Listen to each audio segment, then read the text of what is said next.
Okay, it's going to be a review of Full Gear 2022. I really enjoyed the show. Very exciting show. Not everything was great. You know, there were a few weak links, but I was very happy with how everything went. So let's get right down to it. Let's get down to the actual pay-per-view first. I did get to see Eddie Kingston and Jun Akiyama. But, you know, right before the 0 hour ended, you know, they were teasing the cage coming down. I thought that was actually a really good sell, you know, to see the cage coming down. It kind of gets you excited for the pay-per-view. And so you had Jungle Boy taking on Luchasaurus to start this thing. I thought it was cool. You know, a lot of people were kind of down on the build-up here. I think it could have been better promoted. I just think the Christian injury has kind of, you know, dragged this feud on a little bit. But yeah, I thought this was good. I thought Jungle Boy really got his momentum back here. Christian was being a little bit shady, you know, trying to get inside the cage, but the referees actually threw him to the back, but kind of enabled, you know, Jungle Boy and Luchasaurus to get out of the cage. And you almost got a little bit of Hell in a Cell vibes with, you know, kind of shades of Taker and HBK with the slingshot, where Luchasaurus actually doing the slingshot to Jack Perry into the cage. But yeah, once they got back into the cage, I thought it was good stuff. You know, exciting action. You know, you got a lot of Kane and Undertaker vibes from, you know, Luchasaurus' moveset.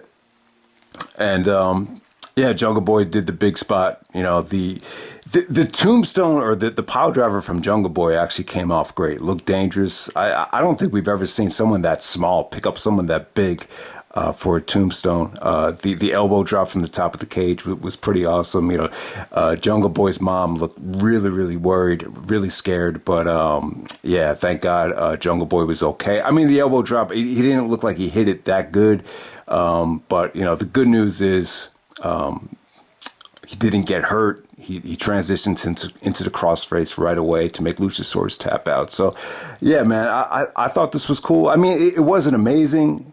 I mean, I wouldn't say it was great, but it was a nice tone center, and I thought it was really an exciting cage match. I really feel like AEW pretty much always delivers with their steel cage matches. I just love the look of the steel cage. Okay, next up we got Death Triangle, Pac, Penta, and Rey Fenix taking on the Elite of Kenny Omega and the Young Bucks for the Trios Championship. All right, so we're going to be getting a best of 7 series with these guys. Man, so there's a lot of good stuff to look forward to. And that will kind of explain it. I thought the match was great, but it just kind of felt like they were holding back a little bit. And it does make sense considering we're going to probably get 7 matches from these guys. But yeah, atmosphere was great. You know, they put them second again. You know, they went second against the Elite, actually went second against the Dark Order at All Out. And I got to say, I think the match from All Out was probably a little bit better than this, but this was still great. An amazing environment. You heard a lot of fuck CM Punk chants. You heard a lot of Colt Cabana chants. And yeah, I mean, Omega and the Young Bucks looked great as expected. They didn't look like they were rusty at all.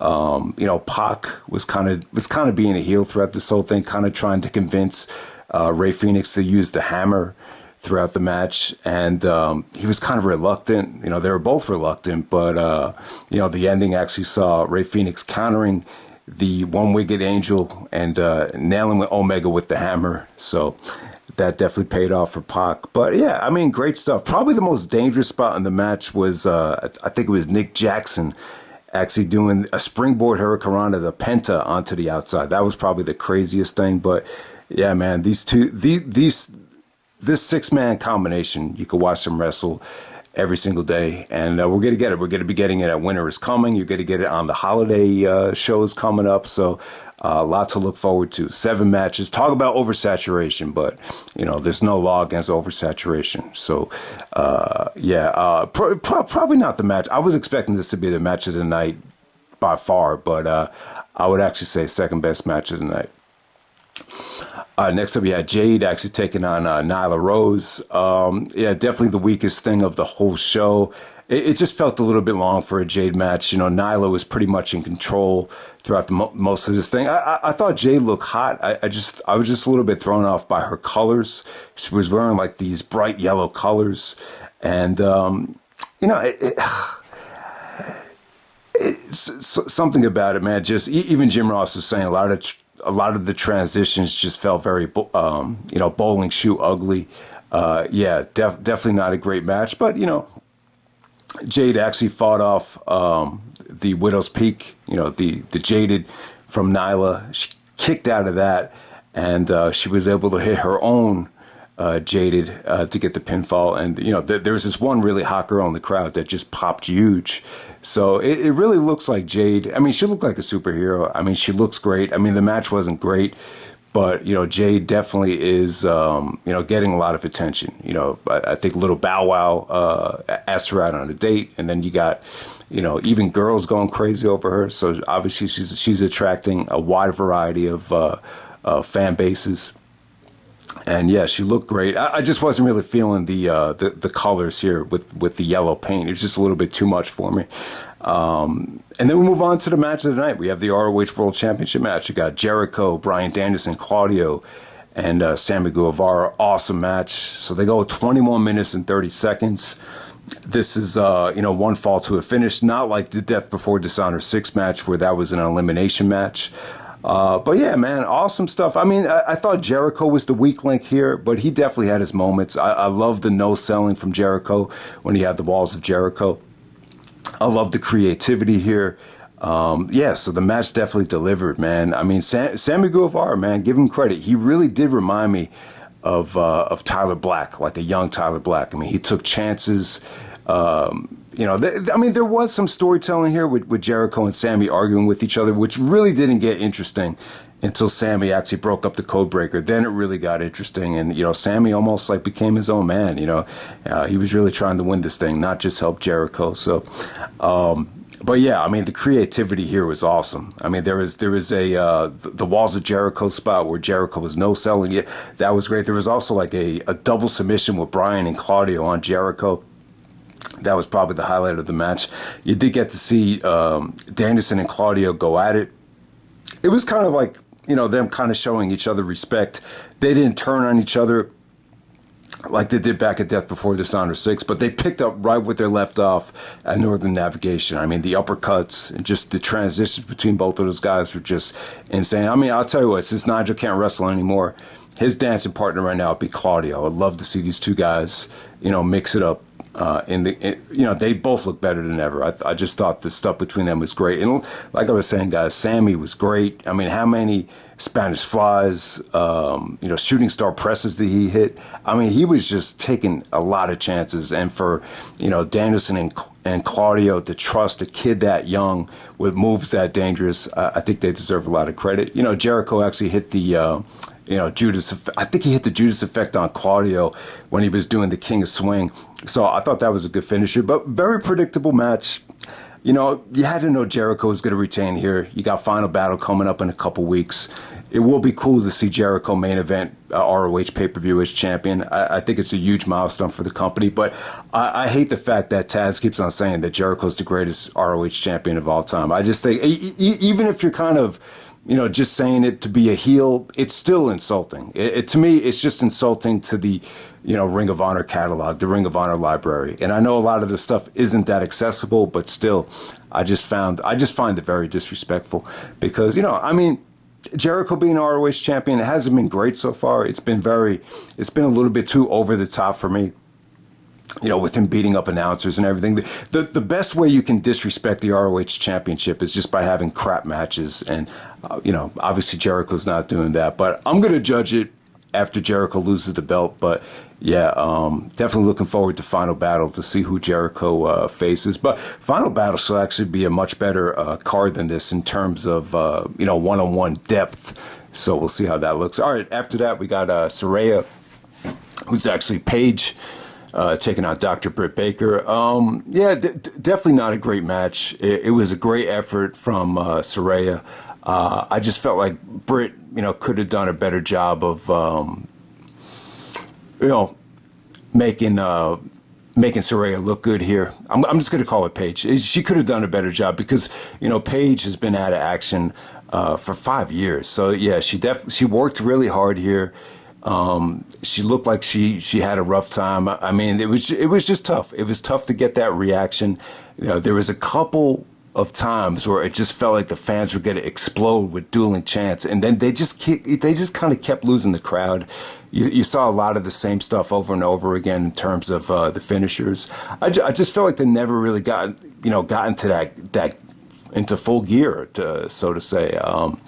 I didn't think the match was bad. I just expected a lot more out of Britt Baker here. I think a lot of pressure was on her because of how long it's been, since Paige has actually wrestled. But it's still a good atmosphere, still a good matchup. I like the decision to put these girls against each other because of how attractive they are, and the natural jealousy with the new hot girl invading the fresh company. It definitely made a lot of sense. It's the kind of match that could really get casual fans and mainstream fans into the company.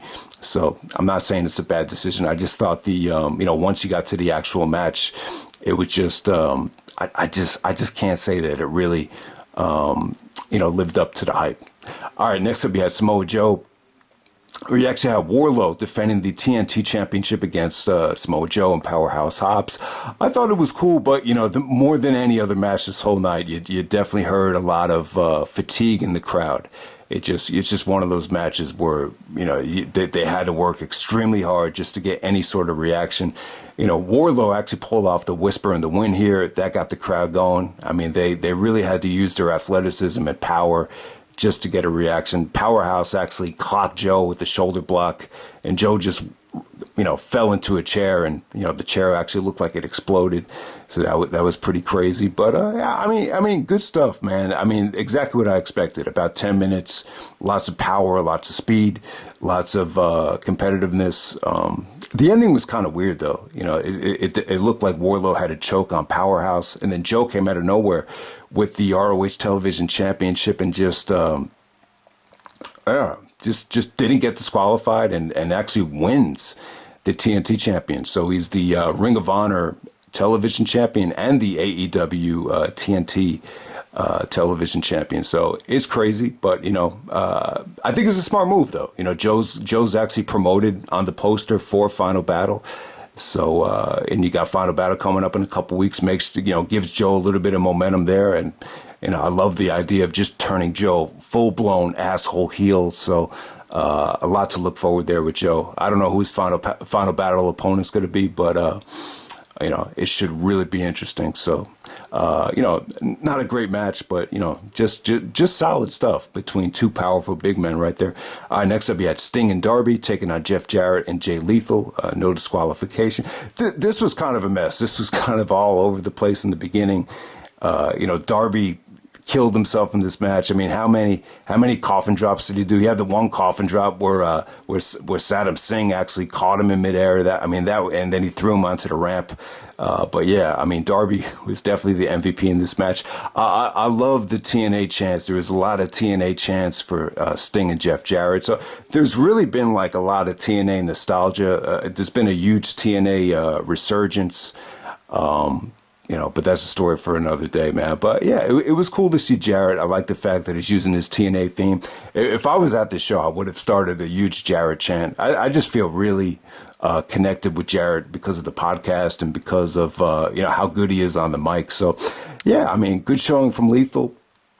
A lot of the Scorpion death drop stuff with Sting looked a little bit botchy. I mean, it wasn't Sting's best moment, but it was cool. Darby was really the star of the show, and entertaining match, but I wouldn't say it was great. Next up, we had the surprise of the night. We got Toni Storm defending the interim AEW Women's Championship against Jamie Hayter. Awesome stuff. I got to say, I'm pleasantly surprised with how good Jamie Hayter is. I mean, I had no idea. I mean, the first time I kind of realized she had something special, I think it was at the Battle of the Belts, but I did not know she was this good. I mean, this is the diamond in the rough in the women's division. This is the best AEW women's match. Probably one of the best non-gimmick AEW women's matches I think we've seen. It was that good. I mean, it was engaging stuff. I mean, the interference from Rebel and Dr. Britt Baker, I thought it was good, man. I thought it only added to the drama. I thought this was probably one of the more unpredictable matches I've seen in quite some time. Toni Storm got a little bit of heat. It's kind of like that situation where, maybe because she's coming from NXT and won the belt a little bit too soon. Maybe that's why some of the fans turned against her. But the fans are just really pro Jamie Hayter. I mean, she's a great wrestler, man. Her offense, she's got a great moveset. The Haterade, what's it called? The ripcord lariat, or the riptide lariat, whatever she calls that lariat, man. It's one of the best finishers I think any woman has right now. So definitely good stuff. I thought it was kind of a lousy night for the women for the most part, but this was their saving grace. I got to give both of them credit because they went on very late in the show and they still over delivered. I mean, tons of stiff elbow shots from these girls. All the lariats from both Toni and Jamie were pretty devastating. I mean, they killed each other out there. Toni Storm was actually bleeding from the nose, I believe. Her lipstick was all over her face. I mean, she was just a mess out there because, they worked their asses off. So great stuff. This is 15 minutes of just really, really good women's action. Best AEW women's match of the year. I thought this was even better than Thunder Rosa and Serena from Double or Nothing, which I really thought that was a good match as well. But I think this was even better. All right, next up we had the Acclaimed defending the titles against Swerve in Our Glory. Great rap from Max Caster to really set the tone for this match. But I'll tell you what, this was the weakest of the trilogy, crowd reaction wise. They had a tough time. I mean, somebody got ejected in the crowd. There was a huge asshole chant. So a lot of the focus just wasn't on the match. It really wasn't until the crossbody onto the steel guardrail. They actually set up a steel guardrail that was actually on the ring apron, just kind of diagonally down. And then I think it was Max. He actually did a crossbody to Keith Lee, and he actually split the guardrail in half. It was crazy. That indentation in the guardrail, that was pretty crazy. But yeah, it was still a fun story. The Acclaim looked kind of beat up. I think Max might have hurt his knee on that. Anthony Bowen's shoulders were all taped up. But it was still good, though. I thought, Swerve and Keith Lee, I liked the tension between them. Billy Gunn got a great reaction. There was a lot of daddy ass chants. The story was that Swerve actually wanted to take out pliers. Kind of the same way Pac with the hammer. He wanted Keith Lee to use the pliers to win the titles, and Keith Lee just wasn't feeling it. So kind of going back to that Rick Ross promo where you could tell they just weren't on the same page. And Keith Lee actually walks out on Swerve, and the Acclaimed actually hit the Kings of Wrestling finisher to get the pinfall there. But it was good stuff. Definitely the weakest of the trilogy, but they still got about 20 minutes out there. I think more than anything, the characters and just the just the interest in the individuals from a character standpoint was definitely enough to keep people engaged, even though I think the crowd was just burned at the time. And then the main event, we got Jon Moxley defending against MJF for the AEW Championship. So, yeah, I mean, I was surprised, man. I was surprised that MJF was, pretty much, the most over guy here. I mean, it was pretty much like 90-10 in terms of the fan support for MJF. So, not a great main event, not a great performance from MJF. Awesome atmosphere, unpredictable match.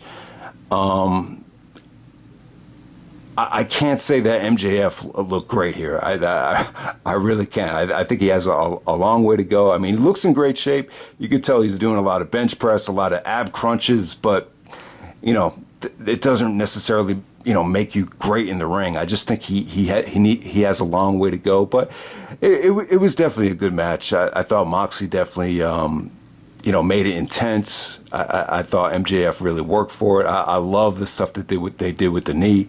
MJF actually went for a pile driver on the ring apron, and his knee gave out, and Moxley worked over the knee beautifully throughout the rest of this thing. But I mean, it was pretty good. I mean, lots of anticipation. I was really excited to see who would win this match. I mean, I felt like it was pretty unpredictable, and no CM Punk, which I was happy about. I think that would have once again stole MJF's momentum.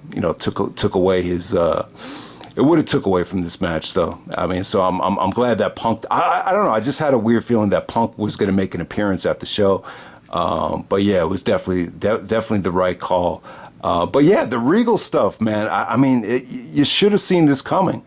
This is not the first time that he's turned on his stablemate. He actually screwed Kurt Angle, back in 2001 and joined the heel Stone Cold Steve Austin back in the day. So, I mean, it definitely does make a lot of sense. I mean, and when you look back at that promo too, it's almost like, Regal really earned, MJF's respect, because of that promo. So it definitely did make a lot of sense. It was such an emotional, promo, very well put together, and you had to see this coming. Looking back on it, I mean, as soon as you saw Regal, you should have known this is the finish. So MJF actually took the Dynamite Diamond and threw it out as soon as Regal got there, and then Regal actually, there was a million ref bumps too. There must have been 2 ref bumps right before Regal actually passed him the brass knucks, and yeah, MJF wins with the brass knucks. And I actually like it. I like the decision to keep MJF a full-blown heel. I think that's the right way to go. I was under the impression that he was just gonna, win it as a babyface. It looked like they were gonna go in that direction. I'm definitely happy that, Stokely Hathaway and the Firm didn't get involved and ruin this main event. But yeah, the Regal stuff, it made a lot of sense, because the promo was so well executed, and this is like the whole thing just coming full circle with how emotional that promo was. So definitely a good pay-per-view. Well, as expected, not the best AEW pay-per-view. They really had a tough time with the length. I thought the women, for the most part, on the undercard did not really deliver. I mean, there were some matches like the triple threat with Joe, and even the Sting and Darby stuff, and obviously the Acclaimed. A lot of those matches had a tough time getting the reactions that they've had in the past, but still a really good pay-per-view. The ROH World Title match was great. The Trios match was great.